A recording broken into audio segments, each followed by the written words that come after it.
안녕하세요. 이번 영상에서는 연말정산을 하기 전 기초 설정에 관련된 부분과 연말정산 자료 입력에서 연말정산 대상자를 불러와 총 급여를 확정하는 부분에 대해 알아보도록 하겠습니다. 먼저 사원 등록 메뉴를 보도록 하겠습니다. 사원 등록 메뉴는 근로자 본인의 인적 정보와 가족사항을 등록하는 메뉴로 연말정산을 할 때 본인 공제 및 부양 가족의 인적 공제에 활용할 수 있는 데이터를 입력하는 메뉴입니다. 먼저 본인 공제와 관련된 부분을 확인해 보도록 하겠습니다. 기본정보 1탭에는 주민등록번호를 반드시 입력해야 합니다. 또한 외국인이라면 외국인 등록번호를 입력해 주시면 됩니다. 하단에 내 외국인 여부에서 내국인과 외국인 여부를 선택할 수 있는데요. 외국인일 경우에는 우측에 활성화되는 돋보기 버튼을 통해 국적을 반드시 선택해 주셔야 합니다. 급여기초 탭에는 부녀자 공제와 세대주 여부를 선택합니다. 부녀자 공제는 해당으로 선택하게 되면 50만 원을 공제받을 수 있는데요. 조건으로는 근로소득 금액이 3천만 원 이하여야 되고 배우자가 있는 여성이거나 배우자가 없는 여성이라면 기본공제 대상자가 있는 세대주여야 합니다. 그리고 근로자 본인이 세대주라면 세대주 여부를 해당으로 선택합니다. 외국인은 세대주가 될 수 없고 세대주 여부는 연말정산 시 주택마련저축 납입액 소득공제를 적용할 때 공제 조건이 되므로 이 부분은 한 번 더 체크해 주셔야 합니다. 급여기초 탭에는 근로자의 거주자 여부도 선택합니다. 비거주자로 선택할 경우 활성화되는 우측의 거주지국 도움창을 통해 반드시 선택해 주셔야 하며 만약 설정하지 않을 경우에는 지급 명세서 제출 시 홈택스에서 오류가 발생합니다. 또한 비거주자는 거주자와 달리 연말정산을 할 때 인적공제에서는 본인 공제와 본인에 대한 추가공제만 적용되고 특별소득공제, 자녀세액공제, 특별세액공제, 표준세액공제도 받을 수 없는 점 참고해 주시기 바랍니다. 인적사항 탭에는 장애인 여부 항목을 통해 근로자 본인의 장애인 여부를 선택하고 장애인 여부가 해당이라면 반드시 장애 구분 또한 설정해 줘야 합니다. 이렇게 사원 등록 메뉴 통해 설정한 부녀자 공제와 세대주 여부, 장애인 여부는 연말정산 자료 입력 메뉴에서 사원 선정 시 해당 내용들이 자동으로 반영됩니다. 연말정산 자료 입력에서 대상자 선정을 한 뒤 사원 등록 메뉴에서 해당 정보들을 수정했다면 연말정산 자료 입력 메뉴에서 해당 사원 체크 후 새로 고침, 본인 인적정보 작업을 해주셔야 수정된 정보로 다시 재반영됩니다. 하지만 부녀자에 대한 정보는 갱신되지 않으므로 연말정산 자료 입력 메뉴에서 직접 체크해 주셔야 합니다. 사원 등록 메뉴에서는 부양가족을 직접 등록할 수 있습니다. 추가정보 탭, 가족사항의 추가 버튼을 통해 등록 가능하며 입력된 부양가족들이 연말정산 자료 입력 메뉴에도 자동 반영되며 연말정산 자료 입력 메뉴에서도 직접 부양가족 등록 가능합니다. 부양가족 등록 시 부양관계가 중요하기 때문에 이와 연관이 있는 코드관리 메뉴를 먼저 확인해 보도록 하겠습니다. 코드관리 메뉴에서 관계를 검색합니다. 관계에 등록된 구분코드가 사원 등록 메뉴와 연말정산 자료 입력 메뉴의 관계 도움창에 조회됩니다. 코드관리 메뉴에서 관계 등록 시 가장 중요한 부분은 관련 1 항목인데요. 관련 1에 입력된 숫자들은 소득세 공제신고서 서식에 관계 코드 번호로 등록되어 있습니다. 상단 추가 버튼을 통해 추가가 가능합니다. 예를 들어 위탁 아동의 경우를 등록하고자 한다면 구분 코드와 구분 코드명을 입력하고 관련 1 부분에는 8을 입력합니다. 해당 부분을 맞게 등록해야 연말정산 시 인적공제에 정상 반영되므로 유의해 주시기 바랍니다. 이제 사원 등록 메뉴의 추가 정보 탭, 가족사항 부분을 알아보도록 하겠습니다. 가족사항은 추가 버튼을 통해 라인을 추가할 수 있고 근로자 본인을 제외한 부양가족 정보를 입력할 수 있습니다.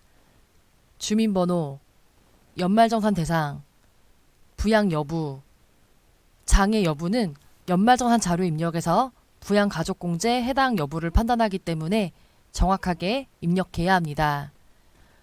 연말정산 대상에 체크가 되어 있다면 연말정산 자료 입력에서 대상자 선정 시 자동으로 해당 부양가족이 부양가족 명세로 반영됩니다. 그리고 부양가족의 연간 근로소득 합계 금액이 100만 원 이하인지 여부를 판단해서 부양 여부를 체크합니다. 기본 공제 대상자가 되기 위해선 나이 요건과 소득 요건을 모두 충족해야 되기 때문입니다. 나이 요건과 연간 소득 금액 100만 원 이하를 모두 만족하는 인적공제 대상자라면 연말정산 대상, 부양 여부에 둘 다 체크하면 됩니다. 그리고 20세 이상 연간 근로소득 금액이 100만 원이 넘는 형제 자매의 의료비를 공제받는다면 연말정산 대상에는 체크하고 부양 여부에는 체크를 해제합니다.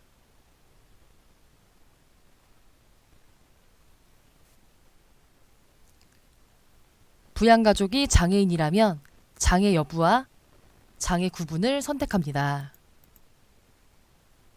장애인이 경우 나이 요건을 체크하지 않기 때문에 연간 소득 금액이 100만 원 이하이고 60세 이하인 부모님이 장애인이라면 연말정산 대상, 부양 여부, 장애 여부, 장애 구분을 모두 체크하면 연말정산 시 기본 공제와 장애인 추가 공제를 적용받을 수 있습니다.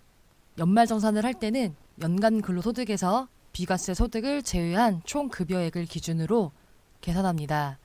프로그램에서는 비과세 소득을 계산식 등록 메뉴에서 비과세 구분을 설정하여 월별로 처리하고 있는데요.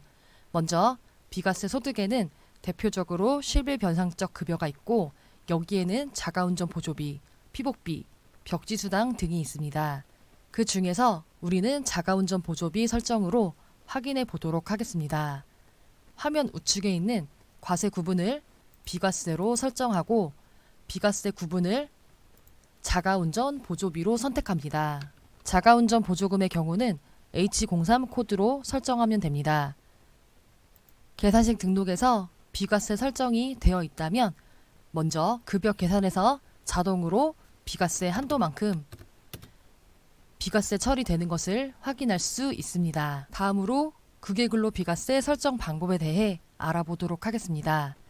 국외근로 비과세는 국외 또는 북한 지역에서 근로를 제공하고 받은 보수 중 월 100만 원 또는 월 300만 원 이내의 금액에 대해 비과세 해주는 것을 말합니다. 설정 방법은 사원 등록 급여 기초 탭에서 국외근로 여부를 해당으로 설정하고 국외근로 비과세 유형을 100만 원과 300만 원 중 선택합니다. 국외근로 비과세가 설정된 사원은 급여 계산 메뉴에서 급여 계산 시 사원 등록에서 설정한 비과세 금액에 따라 월별로 자동 비과세 처리됩니다. 해당 사원의 경우 국외근로 비과세 유형을 300만 원으로 설정했기 때문에 자동으로 300만 원이 국외근로 비과세로 반영되는 것을 확인할 수 있습니다. 다음은 생산직 등 근로자가 적용받는 야간근로수당 비과세 설정 방법에 대해 알아보도록 하겠습니다. 야간근로수당 비과세를 적용받기 위해서는 여러 조건을 충족해야 하는데 직전 연도 총 급여가 3천만 원 이하이면서 월정 급여 수당의 합이 210만 원 이하여야 합니다. 야간근로수당 비과세는 사원 등록과 계산식 등록 두 메뉴에서 설정해야 합니다. 야간근로수당 비과세를 적용받는 생산직 근로자라면 사원 등록 메뉴, 급여 기초 탭에서 생산직 해당과 생산 3천만 원 이하를 해당으로 설정해야 합니다. 그리고 계산식 등록 메뉴에서는 야간근로수당의 과세 구분을 비과세로 선택하고 비과세 구분을 야간근로수당으로 설정합니다. 야간근로수당을 비과세로 설정하기 위한 조건 중 하나가 월정 급여액의 합계가 210만 원 이어야 한다고 안내드렸는데요. 각 지급 항목들의 월정급여 대상 해당 여부를 설정해야 하고 급여 계산 메뉴에서 월정급여 대상이 해당으로 설정된 항목들의 금액의 합이 210만 원 이하라면 야간근로 수당이 비과세 처리되는 것을 확인할 수 있습니다. 야간근로 수당은 연 240만 원 한도로 비과세 처리되고 240만 원을 초과하는 금액부터는 자동으로 과세 처리합니다. 만약 계산시 등록에서 비과세 구분값이 잘못 설정되어 있다면 맞게 설정한 후 급여 계산 메뉴의 비과세 재계산 버튼으로 비과세 금액을 재계산해 주시면 됩니다.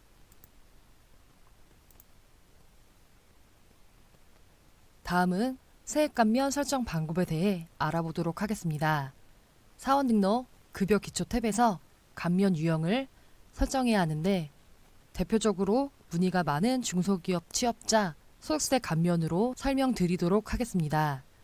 중소기업 취업자 감면 대상자는 청년, 60세 이상자, 장애인, 경력 단절 여성으로 청년은 감면율 90%를 적용받고 나머지 대상자는 70% 감면율을 적용받습니다.